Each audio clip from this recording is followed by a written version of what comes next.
So now we turn to this idea of, guarding one's privates within marriage. Before a young man gets married in our times nowadays, they've watched a few movies here and there before they made tawbah and they became religious. And they have this idea of what love is and what marriage is. And, brothers come up to me all the time, brother, man, I gotta get married, man.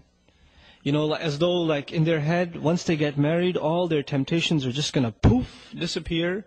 And life is gonna be bliss and we're gonna read Quran together, And, it's gonna be just a spiritual experience, right? And there's this fantastic view of what marriage really is. Those of you that are married are probably not even laughing right now because they're like, what?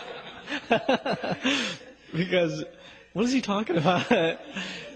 Because you don't even remember feeling that way, right? So, yeah, it's many a times you do run into a brick wall because what is shown to us about marriage, our idea of marriage, especially the modern mind, whether Muslim or otherwise, the modern idea of love and companionship and a man and a woman together, the idea of it is basically the same as dating. Okay? And dating means you have all the fun and when things get difficult, you walk away. That's what dating is, right?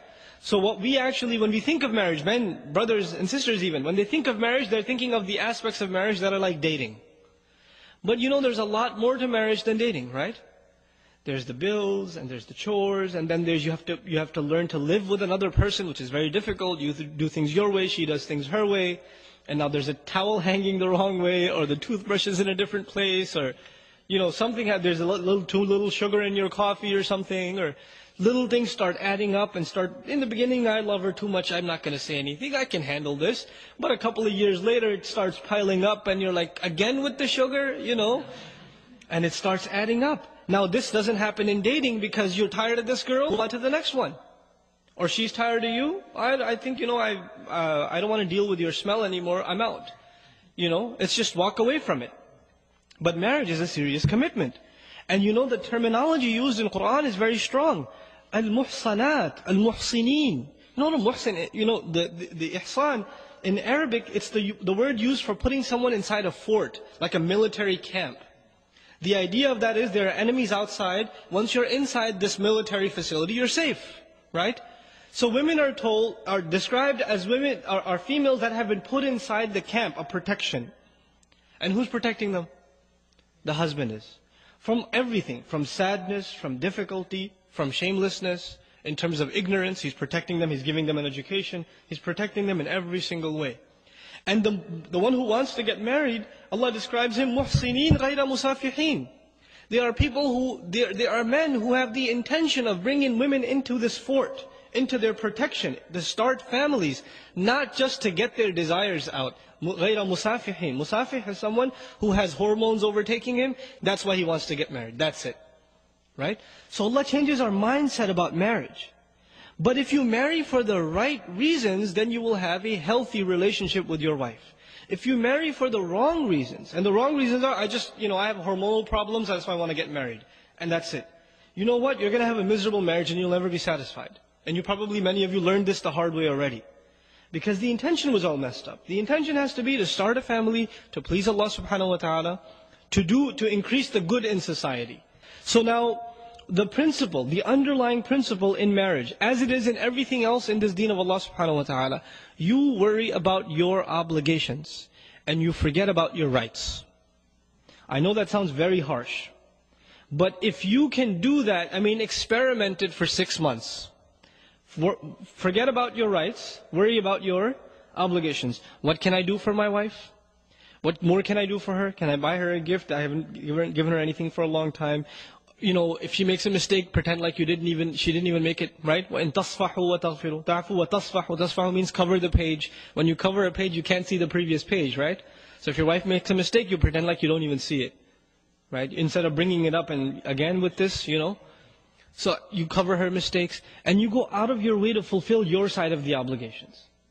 You go out of your way to show sabr and compassion and overlooking, and even the hurtful comments, you don't respond to them except with a smile, etc., etc. You go out of your way to do your part. Because when you start expecting You expect certain things from your wife. She should take care of me. I have physical needs. I have psychological needs. She should give me company. She should be nicer to me. She should smile when I come home from work instead of frowning at me all the time and reminding me what groceries I didn't do or what laundry I forgot to finish, right? She should be nicer to me. There's always these expectations in your head. And you know the believer, who does he expect from? The believer expects from his Lord, right? Because everyone besides Allah subhanahu wa ta'ala will disappoint your expectations. ضَعُفَ الطَّالِبْ وَالْمَطْلُوبِ is a universal principle Allah Azza wa Jalla revealed.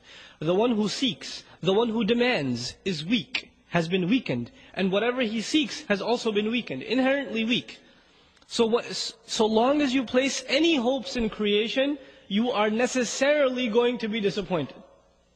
You put hopes in your boss, he's going to give you a promotion, it's not going to happen. You know?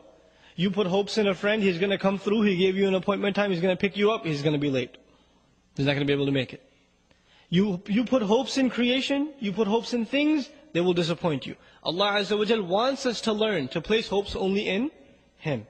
And then when this attitude is developed, then what happens is, if your wife gives you a little, you're very grateful because you weren't expecting anything. A lot of times what happens is, we read a couple of Islamic books, maybe a couple of hadith about the rights of a husband and the rights of a wife, and what the crazy thing that happens is, husbands are reading about what husbands deserve, and wives are reading about what wives deserve. As opposed to the opposite. Husbands are supposed to be reading about what? What the wives deserve. But everybody's obsessed with themselves. They're selfish. Even when they come to Islam, they learn and they study that which serves them. So for example, parents, they may not know any Qur'an, but they know وَبِالْوَالِدَيْنِ إِحْسَانًا. They know that one. They don't even know where it is in the Qur'an, but they know this by heart. Right? Why do they know this by heart? Because it serves them. Right? The men, they may not know much about Qur'an, but as soon as the wife says a word, الرِّجَالْ قَوَّمُونَ عَلَى النِّسَاءِ, because it's self-serving. Now you're not a servant of Allah subhanahu wa ta'ala, you're using Allah's deen to serve yourself, right? So one has to understand, our deen first and foremost is a responsibility to fulfill our obligations. So we study and we learn how do we excel with our wives? How does the wife excel with the husband? You know, I gave a khutbah some time ago about the rights of the wife and the husband. And you know, I made 2 handouts. One was advice for wives, one was advice for husbands. And I said it over and over in the khutbah. Don't read the rights of the husband. Husbands, don't read those. Just read the rights of the wife. I made a handout for you, don't read the wife's handout. Read your handout. 20 brothers come up to me after the khutbah. Brother, that handout for the wives, can you give me a copy? It's like, no, I can't give you a copy. Because you're going to go home and say, see this? Point number 4 right here? You've been missing out on this for 6 months. You know?